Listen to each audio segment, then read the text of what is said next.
ça lui fait du bien. Une musique qui édifie, il écoute la parole de Dieu. Ouais, ça fait du bien.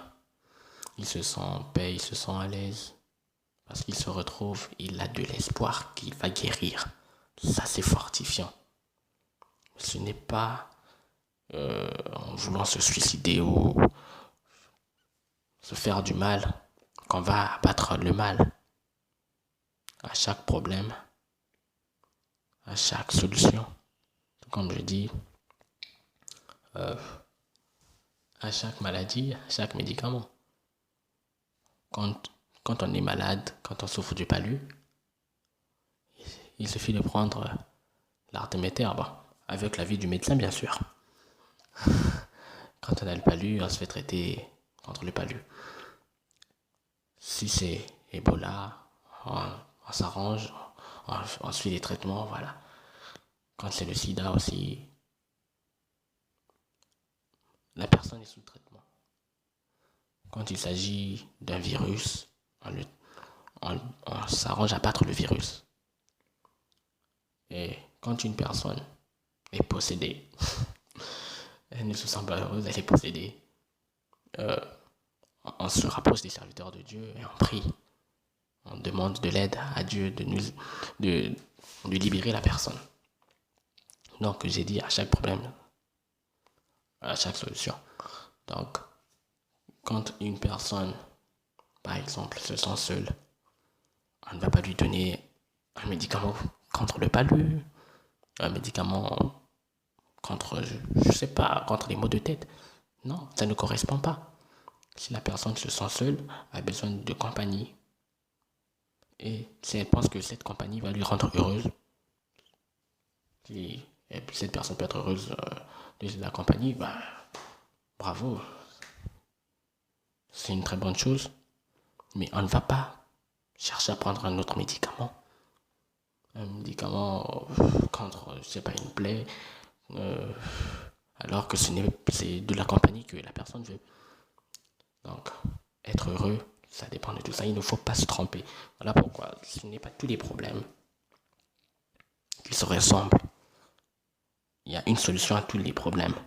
Mais il faut que ce soit sensé. C'est comme, comment dire, des gens qui travaillent, qui sont à l'école. Il s'est pris un zéro, voilà, il se sent triste, oui, c'est normal. C'est normal de se sentir mal parce qu'on s'est pris un zéro. C'est injuste, alors qu'on pouvait faire plus que ça. Mais bon, tu ne vas pas te mettre en colère pendant très longtemps et te dire je suis malheureux, je ne suis pas chanceux. Un devoir, je me suis bien préparé, mais pourquoi ceci, cela? Ou encore chercher à se battre. Non. Ce n'est pas ça le bonheur. Le bonheur, c'est plutôt quelque chose on ne peut pas expliquer aussi facilement. C'est quand tu te sens en paix, quand tu sens que plus rien d'autre n'existe. Quand tu ne te vois même plus toi-même qui pense, toi-même qui réfléchit, tu ne te vois plus en fait. Donc c'est ça le bonheur, être heureux. Mais il y a beaucoup de facettes, être heureux. J'ai dit que le bonheur, c'est l'heure de vivre des bonnes choses, voilà, l'heure de tout ce qui est bon. Non. Bon. Prenons le cas d'une personne qui s'est fait refuser par une autre. Prenons le cas d'un monsieur et une dame. Bon, le monsieur aime cette dame en question, mais cette dernière ne l'aime pas de la même manière. On en a vu plein, on en parle tout le temps, voilà. Et c'est aussi l'occasion de mettre des points sur les i.